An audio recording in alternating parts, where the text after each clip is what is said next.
Cinema ಅಂದರೆ ನಾವು already teaser, song, trailer ಎಲ್ಲ ರಿಲೀಸ್ ಆಗಿದೆ ಸರ್. ಸಿನಿಮಾ ಮಾತಾಡುತ್ತೆ ಅಂತ ಅಂದ್ಕೊಂಡಿದ್ದೀನಿ. ಈ ಸಿನಿಮಾ ನಿಮಗೆ ಟ್ರೈಲರ್ ಅಥವಾ ಸಿನಿಮಾ ಒಂದು ಚೆನ್ನಾಗಿ ಬಂದಿರೋದಕ್ಕೆ ಕಾರಣ ಅದಕ್ಕೆ ನಮ್ಮ ಈಗ ಡೈರೆಕ್ಟ್ರಾಗಿ ಒಂದು ಕನಸು ಕಾಣ್ಬೋದು, ಈ ಥರ ಬರಬೇಕು ಅಂತ. ಅದನ್ನ ಎಕ್ಸಿಬಿಷನ್ಸ್ ಹೋದಾಗ ನನಗೊಂದು ಅವಕಾಶ ಸಿಕ್ತು. ತುಂಬ ಒಳ್ಳೊಳ್ಳೆ ಸೀನಿಯರ್ ಕಲಾವಿದರು ನಮ್ಮ ಆ್ಯಕ್ಷನ್ ಕಟ್ ಹೇಳಿದ್ದೆ ಆ್ಯಕ್ಚುಲಿ. ಅಂದರೆ ರೂಪೇಶ್ ಸರ್ ಆಗಿರ್ಬೋದು, ಜಾನಿ ಮೇಡಮ್ ಆಗಿರ್ಬೋದು, ಮಠ ಸರ್, ರಘು ಪಾಂಡೇಶ್ ಅವರು, ಕಾಂತಾತ ಮಾಡಿದಂಥ ಪ್ರಕಾಶ್ ಸರ್, ದೀಪಕ್ ರೈ ಸರ್, ಈ ಥರ ಎಲ್ಲರೂ ಒಂದು ಇಂಡಸ್ಟ್ರಿ ತುಂಬ ಎಕ್ಸ್ಪೀರಿಯನ್ಸ್ ಇರೋರು. ನಾನು ಜಾಸ್ತಿ ವರ್ಕ್ ಮಾಡಿರಲಿಲ್ಲ. ನಾನು ಮಾಡಿದ್ದು ಒಂದು 2 ಸಿನಿಮಾ ಅಸಿಸ್ಟೆಂಟ್ ಡೈರೆಕ್ಟರ್ ಆಗಿ. ಮತ್ತು ನನ್ನದೇ ಆ್ಯಡ್ ಏಜೆನ್ಸಿ ಇತ್ತು. ಹಾಗೆ ನಾನು ಮಾಧ್ಯಮದ ಹೊಸಬರಲ್ಲ.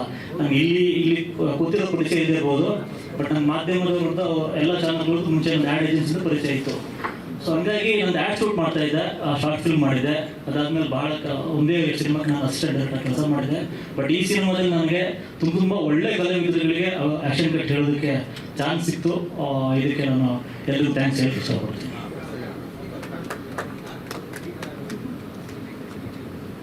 ಯಾವುದು ಸರ್? ಆ ಗನ್ನು ಐತಿಲ್ಲ, ಅದು ದಿ ಜೊತೆ ಒಂದು ಗನ್ ಇದೆ. ಆ ಗನ್ನ ರೂಪೇಶ್ ಸರ್ ಪೊಲೀಸ್ ಹಾಕಿ ಇಟ್ಕೊಂಡಿದ್ದಾರ, ಇಲ್ಲ ವಿಲನ್ ಇಟ್ಕೊಂಡಿರ್ತಾರ, ಅದು ಯಾಕೆ ಇಟ್ಕೊಂಡಿದ್ದಾರ ಸಿನಿಮಾದಲ್ಲಿ ನೋಡಬೇಕು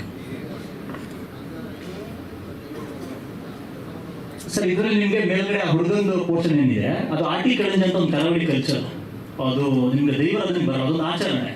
ಸೊ ಈ ಆಚರಣೆಗಳನ್ನ ಅಥವಾ ಕಂಟೆಂಟ್ ಓರಿಯೆಂಟೆಡ್ ಸಿನಿಮಾಗಳನ್ನ ನಿಮ್ಗೆ ಆಲ್ಮೋಸ್ಟ್ ನೀವು ನೋಡಿದರೆ ಕಂಟೆಂಟ್ ಓರಿಯೆಂಟೆಡ್ ಸಿನಿಮಾಗಳು ಯಾವುದೂ ಫೇಲ್ ಆಗಿಲ್ಲ. ಹಾಗಾಗಿ ಇದು ತುಂಬ ಸ್ಟ್ರಾಂಗ್ ಆಗಿ ಕಂಟೆಂಟ್ ಓರಿಯೆಂಟೆಡ್ ಸಿನಿಮಾ. ಇದರಲ್ಲಿ ನಿಮ್ಗೆ ಅದು ದೈವಾರಾಧನೆಗೆ ಬರೋದಿಲ್ಲ ಸರ್, ಒಂದು ಆಚರಣೆ, ಕರಾವಳಿ ಭಾಗದ ಆಚರಣೆ. Release all over Karnataka release ಮಾಡ್ತಾ ಇದ್ವಿ. ಶಾಲಿನಿ ಆರ್ಟ್ಸ್ ಕಡೆಯಿಂದ ಮಂಜು ಸರ್ ಬಂದಿರಲಿಲ್ಲ, ಸೊ ಡಿಸ್ಟ್ರಿಬ್ಯೂಷನ್ ಕಡೆಯಿಂದ ಬಂದಿದ್ದಾರೆ ಒಬ್ಬರು ಪ್ರಶಾಂತ್ ಅಂತ. ಆಲ್ ಓವರ್ ಕರ್ನಾಟಕ ರಿಲೀಸ್ ಮಾಡ್ತೀವಿ ಸರ್.